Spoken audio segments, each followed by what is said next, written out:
Barabara kabisa, mpenzi mtazamaji wa UBC TV, karibu kwa taarifa zetu za leo, ikiwa ni siku ya 17 mwezi wa Juni mwaka wa 2022. Mwaka umefika nusu, mwaka umefika katikati. Hayo 9, la 10 ni muktasari kwanza.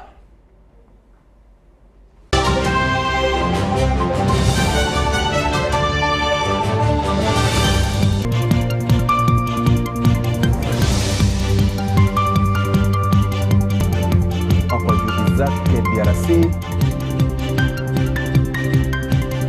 Mkaguzi wa masuala ya serikali amesema ataanza kutoboa habari zinazotolewa na wapuliza filimbi. Na shirika la mtaala nchini NCDC linaendelea kupigia upato mtaala mpya.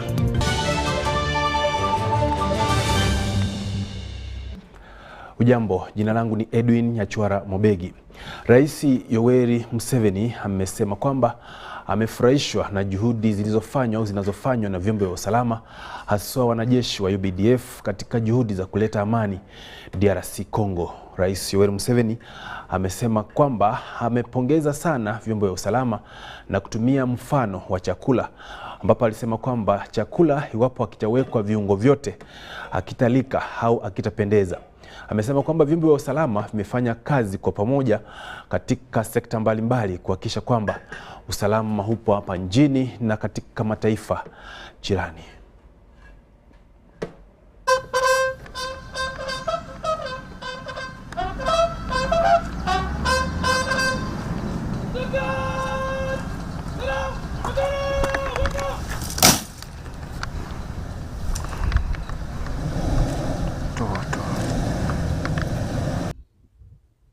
The 62nd Army was surrounded by the German troops of the 6th German Army, led by Field Marshal Paulus. They resisted there. The whole town was destroyed, just like you see in Ukraine. And the more destruction, the better for you. If the town is destroyed, very good firing position. So the 62nd Army was stood there from, I forgot, I think it started like August or something. The Germans could not overcome them. They destroyed the whole town. Then the Russians prepared a big counteroffensive, which came and crushed the German 6th Army. And that marked the end of the drive of the Germans to go east. They started going back. So therefore, this is the confidence I want in our soldiers. Each soldier to know that as long as I have bullets and I use the terrain properly and I'm coordinating with my people in a squad, in a section, in a platoon, no enemy will remove me from here. I will only go from here on orders, because the commanders have ordered me to go, but not because the enemy has frightened me. This is the confidence I want, and all the officers need to be part of the training. So the operation is going very well. I thank you for everything. I thank you for having a very good relationship with the people. With the Congolese soldiers, some of the officers selling fuel of the army. This is real enemy action. This is real enemy action. I hear some stories once in a while. You hear some of those stories. Even in Somalia, at one time we even arrested some people. So please don't tolerate this. Allow me to take this opportunity to welcome you to Mountain Division Headquarters, purposely to come and congratulate these gallant sons and daughters of UPDF who participated in Operation Shuja in the different roles. The preliminary aim for which Shuja was mooted has been really achieved, and that was to destroy the ADF main camps so that we can deny them freedom of action as elaborated by the division commander. We are now engaged in typical counter-insurgency operations against smaller groups that scampered for their life out of those camps that were destroyed by our preliminary bombardment, by the Air Force, the artillery, and finally the occupation of those camps by our forces.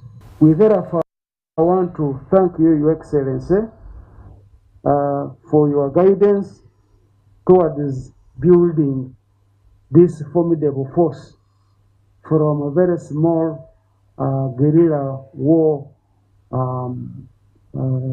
army to now a formidable force that is widely respected for their patriotism, their Pan-Africanism, cautious discipline, and being a fighting force. Of course, they say that the machine is the man behind it. So capacity building in the form of training, correct posting of the personnel, and looking after them to make sure they are a motivated force. Our operation objective is to destroy the rebel camp.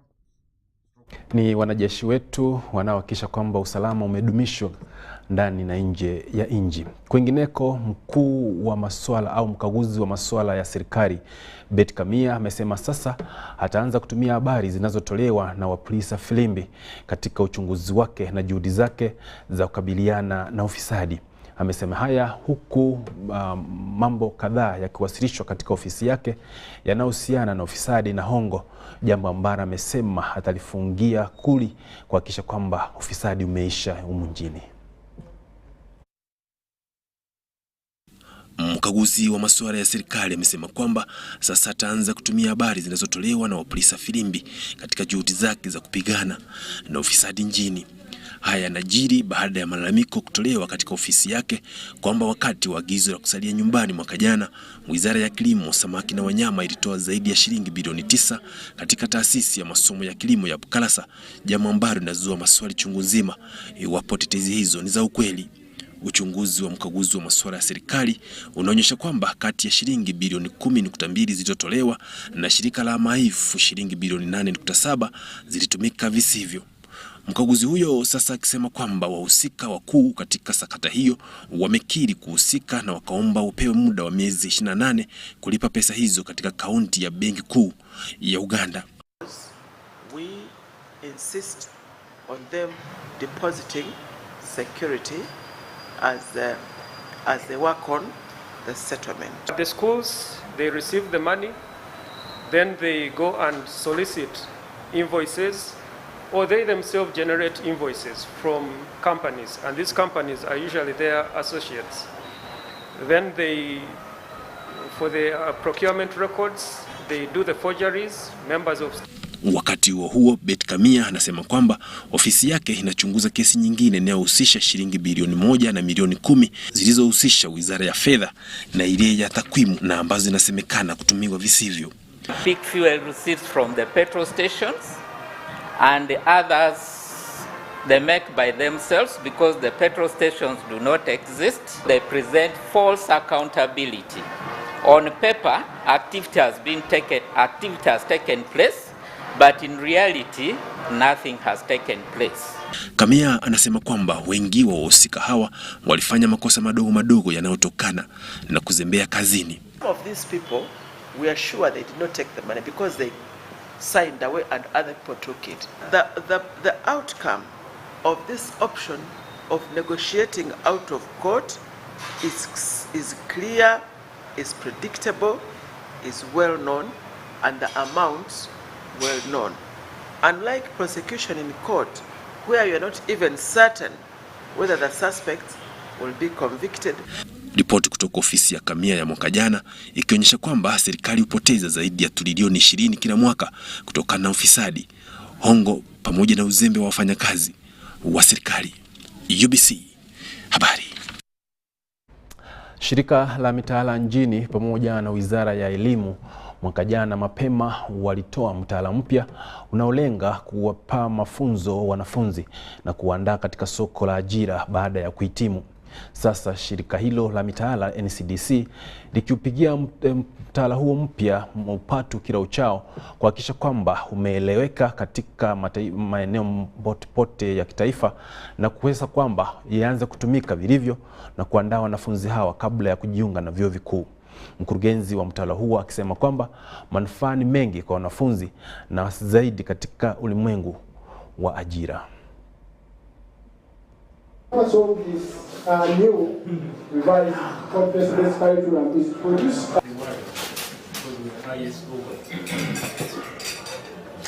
So what am I saying? On the side of agriculture, there are so many projects have been established. These in particular include fruit farming, vegetable growing, piggery section is moving on well, and learners and teachers have exhibited, or they are exhibiting, a high level of enthusiasm in what they are doing, and learners are waiting to be assessed next year. Explore more on the new lower secondary curriculum, and it has been here for 2 years across the country, and we are very much impressed by this innovation by the National Curriculum Development Center in collaboration with the Ministry of Education and Sports. It is doing a lot of innovations which are going to help us a lot, and on our side as teachers, we are really embracing it and implementing it as required. We'll assist the children will exit the cycle with 2 certifications. The DIT certification for both for the World of Work and which is ISO. But when you have that certification which is vocational, for instance, you have a certificate in domestic electrician, that means during vacation you can work. And the DIT already has MOU with Electricity Regulatory Authority. So you can be registered and you work, run as you earn. So this is the purpose of vocationalization.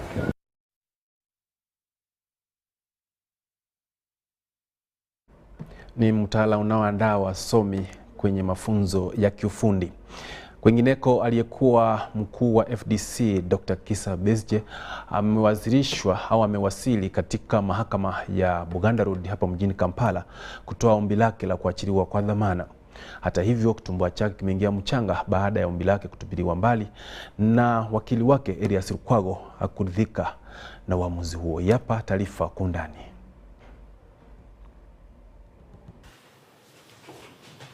Aliyekuwa kiongozi wa chama cha upinzani cha FDC Dr. Kizza Besigye pamoja na Samuel Lubega wamefika katika mahakama ya Buganda Road hapa mjini Kampala kuwasilisha ombi lao la rufaa.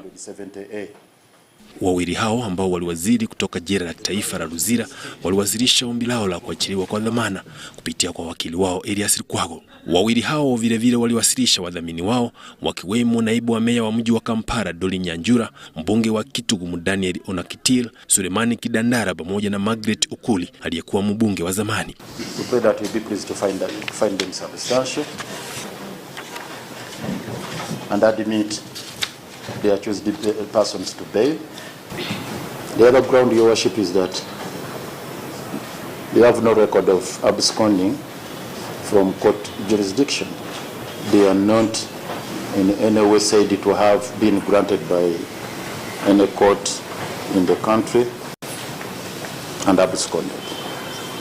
It's been held in a number of authorities that bail should not be denied unjustifiably, and that remand shouldn't be treated as a punishment. Upande wa mashtaka wakiongozwa na Ivan Chaze walitupilia mbali ombi hilo na kuomba mahakama kutokubali ombi hilo. Your Worship, the conduct of both applicants is a sign that they do not respect the legal process. It is on that basis that we propose that both applicants restrained from repeating commission of similar offenses. Baada ya dakika 15 za mapumziko, mahakama ilitupilia mbali ombi hilo na kusema kwamba wawili hao warejezwe gerezani. As much as the applicants are protected by the presumption of innocence, their antecedents must be considered. I have no guarantees that if the applicants are released on court bond, they will not engage in similar acts and therefore lead to new charges. It is my opinion that the sanctity and the authority of the court must be protected, and the court should not be sucked into the arena or the theater of politics. And on that basis, the application for bail is rejected. Hata hivyo, wakili Elias Lukwago hakufurahishwa na uamuzi huo. Lukwago sasa akitishia kukata rufaa katika mahakama kuu. By implication, it means once you have a case already in a court or a charge preferred against you and you are facing a trial on another charge, and once you are brought again before court, you are not entitled to bail. That's a very bad precedent. So this is a matter we are pushing to appeal, and right now we are going to start on the paperwork. Kesi hiyo itasikizwa tena tarehe 1 mwezi wa 7 mwaka huu wa 2022. UBC Habari. Ni mahakama au ni mambo ya kisheria ambayo yanajua wenyewe. Unaendelea kutupokea kutoka shirika la UBC, kituo nambari 1 kote nchini kinachokuletea habari katika lugha ya Kiswahili. Napumzika kidogo, nirejee na habari zingine.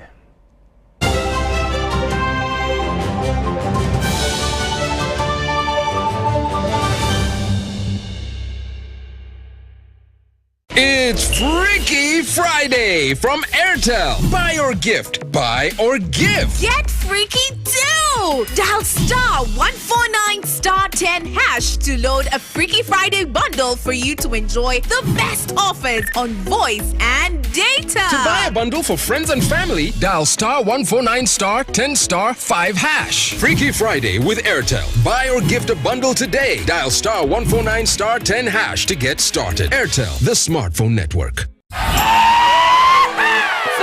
is our flavor. When we're together, the vibe is pretty alright. Our taste is fruity awesome. We are Uganda's #1 fruity refreshment. Enjoy Mirinda Fruity, Uganda's #1 fruity refreshment.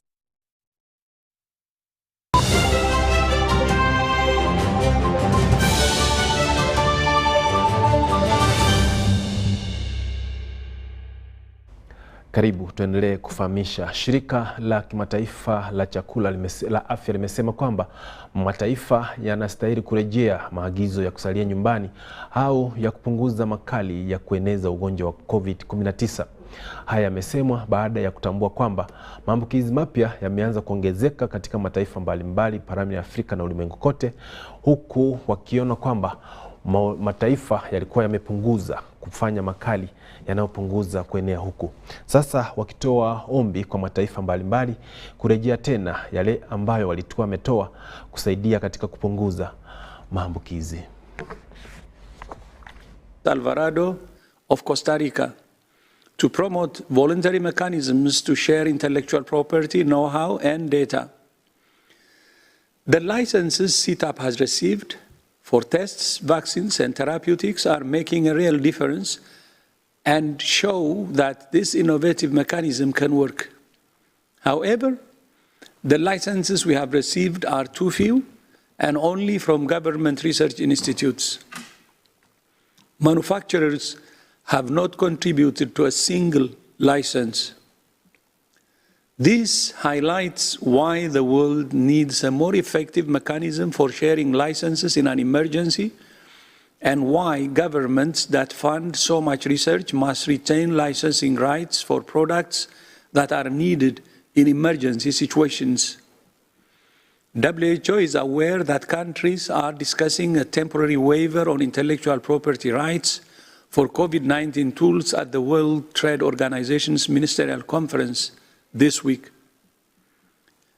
As I have said many times, the TRIPS waiver was created for use in emergencies. So if not now, then when? I hope countries will come to an agreement on a waiver, not just for vaccines, but for diagnostics and therapeutics as well. As you know, last week the Scientific Advisory Group for the Origins of Novel Pathogens, or SEGO, published its first report.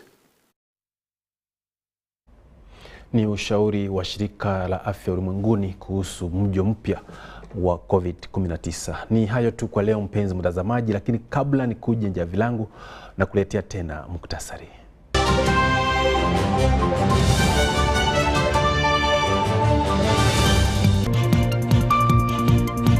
Rais Yoweri Kaguta Museveni apongeza vyombo vya usalama kwa juhudi zake DRC.